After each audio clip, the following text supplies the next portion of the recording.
As Tanjiro relentlessly chases after Hantengu, the fleeing demon leads him to an open clearing. Determined to capture him, Tanjiro ignites his exploding blood sword and swiftly strikes the diminutive demon's neck.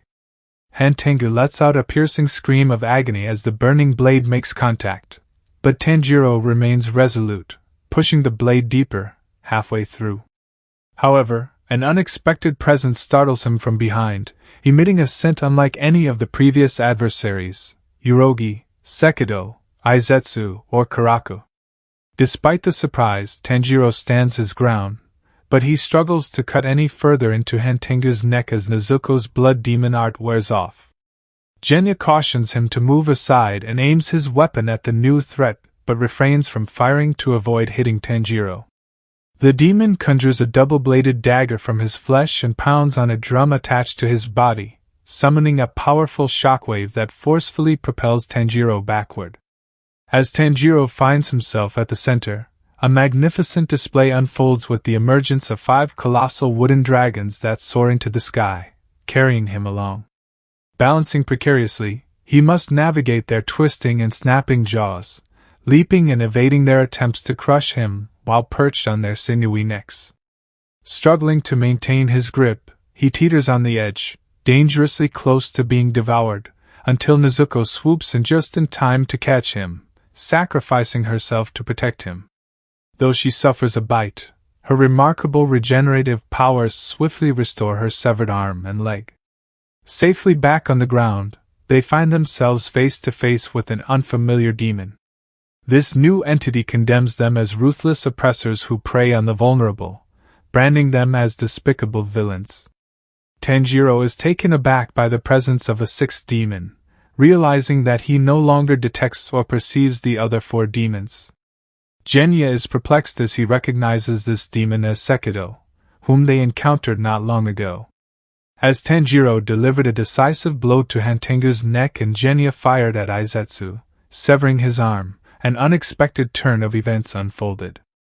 Sekido, with both hands raised, absorbed Karaku and Urogi into himself, leaving Genya astonished. Then, even Aizetsu couldn't escape his clutches and was assimilated.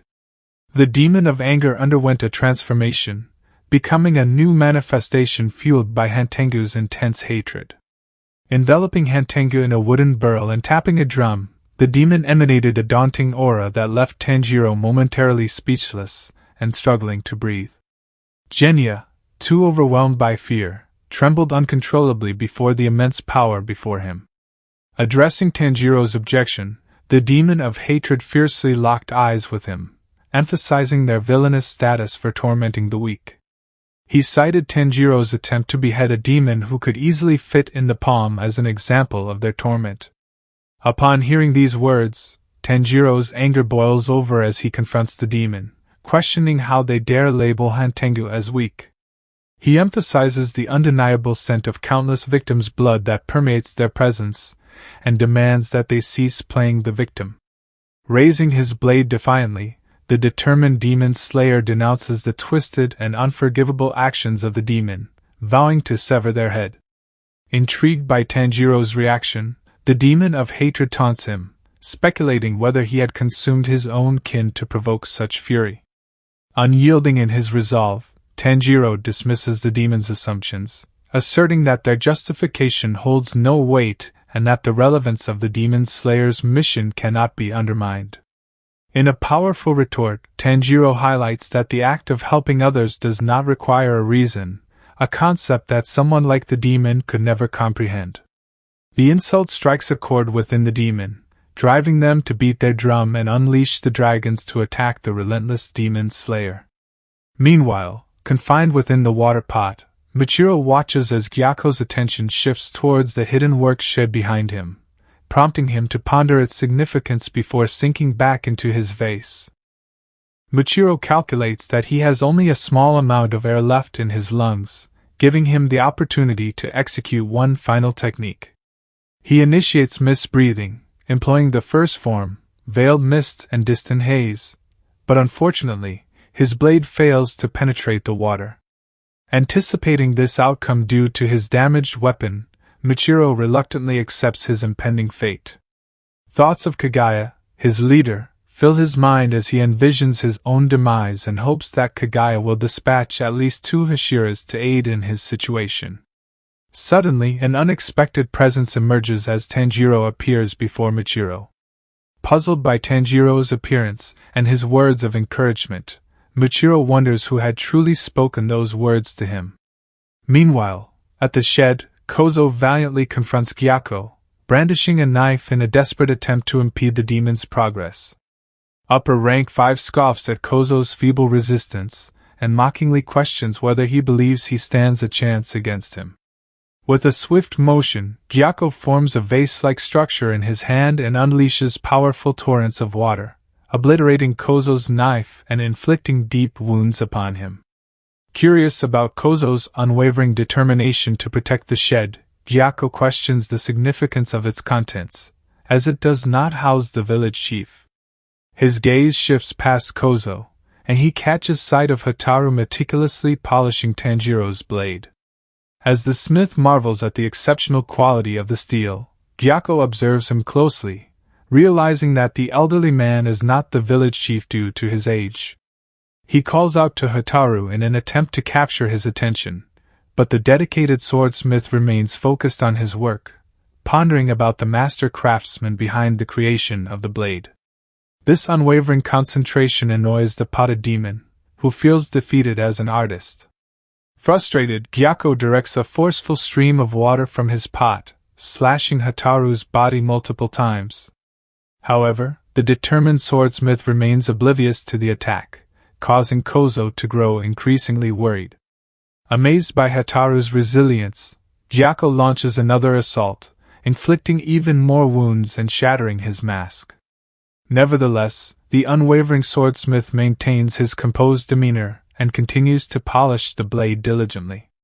Gyokko is left astounded by his unwavering willpower, while Hotaru remarks that the exceptional blade itself bears testament to the incredible determination of its maker, as it is engraved with a single letter symbolizing its singular purpose.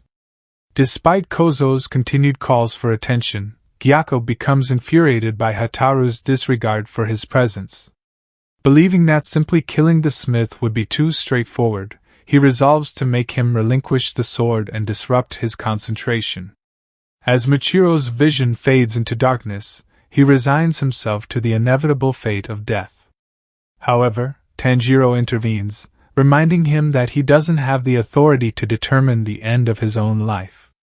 Muichiro is puzzled by Tanjiro's words, realizing that these words were not spoken by him before. Tanjiro persists, urging Muichiro not to give up and assuring him that help will arrive. Muichiro dismisses the notion of relying on others, considering it futile. He believes that since everyone is weaker than him, they cannot offer any meaningful assistance. He blames himself for not performing better, failing to recognize his own limitations as a Hashira. Tanjiro acknowledges Muichiro's self-criticism but insists that everything will work out in the end.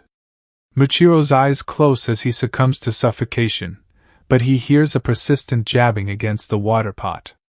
Kotetsu desperately tries to pierce the pot with a knife, determined to save Muichiro's life, although his efforts prove futile as the blade fails to cut the pot's barrier.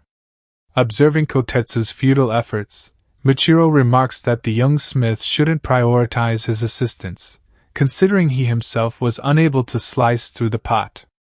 He suggests that Kotetsu should focus on more important matters, like safeguarding the village chief and gathering swords for their escape.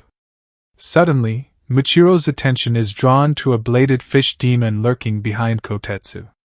He frantically bangs on the pot, trying to warn him, but the demon swiftly attacks, inflicting deep slashes on Kotetsu's arms and shoulder. Muichiro panics, desperately urging Kotetsu to flee, but the demon ruthlessly stabs him in the solar plexus. Believing his end is near, Muichiro is taken aback when he sees Kotetsu approaching him, disregarding his pleas to assist him and instead urging him to apply pressure to his wound. Unexpectedly, Kotetsu touches the water pot and blows bubbles into it, which reach Muichiro, granting him a breath of much-needed air. In a sudden reappearance, Tanjiro's voice echoes once again, emphasizing the power of helping others and how it ultimately benefits oneself, before dissipating into the mist.